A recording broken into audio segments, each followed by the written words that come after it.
මොකක් හරි හේතුවක් අල්ලගෙන දේශපාලනිකව ආණ්ඩුව අපහසුතාවයට පත් කිරීමේ උවමනාව හැර රජයේ වෛද්‍ය රංගයේ සංගමයට මේ වැඩ වර්ජනය කරන්න කිසි සාධාරණ හේතුවක් තිබුණේ නැහැ. අපි සීමාවාසික පුහුණුව අවසන් කරන ලද එම වෛද්‍යවරුන්ගේ පත්වීම් ලබා දීම සඳහා කටයුතු කරගෙන යනවා. ඔවුන්ට කාලයක් ලබා දුන්නා එම පත්වීම් ලබා ගැනීමට අයදුම් කරන්න. එම අයදුම් කිරීම සෙන්සුරාදා දවල් 12ට අවසන් වෙනවා.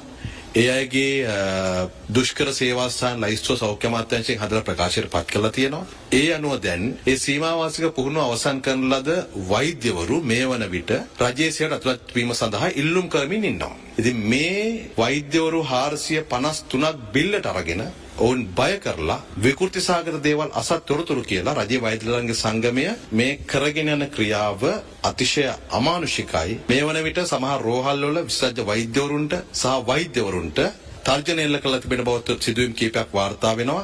ඒ පැමිණිලි වලටත් අපි සඳුදායම් පස්සේ පරීක්ෂණ පවත්වනවා.